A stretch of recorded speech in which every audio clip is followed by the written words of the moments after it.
খেলাপি ঋণের সংজ্ঞা আরও কঠোর করা হয়েছে। ব্যাংক ঋণের মান নির্ধারণে আবারও আন্তর্জাতিক চর্চা শুরু করতে যাচ্ছে কেন্দ্রীয় ব্যাংক। নতুন সংজ্ঞা অনুযায়ী কোনো ঋণ বা ঋণের কিস্তি নির্ধারিত সময়ের মধ্যে পরিশোধিত না হলে পরদিন থেকেই মেয়াদোত্তীর্ণ হবে। পরিশোধ বা নবায়ন করা না হলে 3 মাস পর্যন্ত ঋণ মেয়াদোত্তীর্ণ থাকবে।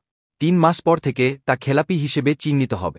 এ বিষয়ে বুধবার 27 নভেম্বর বাংলাদেশ ব্যাংক থেকে একটি সার্কুলার জারি করে বাণিজ্যিক ব্যাংকগুলোর প্রধান নির্বাহীদের কাছে পাঠানো হয়েছে। নতুন এ নীতিমালা আগামী বছরের 1 এপ্রিল থেকে কার্যকর হবে। আগের ঋণের ধরন অনুযায়ী বিভিন্ন সময়ে খেলাপি হিসেবে চিহ্নিত করা হতো। এখন সব ধরনের ঋণই 3 মাস মেয়াদোত্তীর্ণ থাকার পর পরিশোধিত বা নবায়ন করা না হলে তা খেলাপি হয়ে যাবে। বর্তমানে মেয়াদি ঋণসহ কিছু ঋণ খেলাপি হচ্ছে মেয়াদোত্তীর্ণ হওয়ার 6 মাস পর। ফলে ঋণখেলাপি হওয়ার সময় 3 মাস কমে গেল।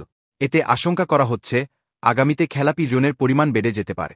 সূত্র জানায়, বাংলাদেশের খেলাপি ঋণের সংজ্ঞা নিয়ে আন্তর্জাতিক অর্থ তহবিল, IMF, বিশ্বব্যাংক সহ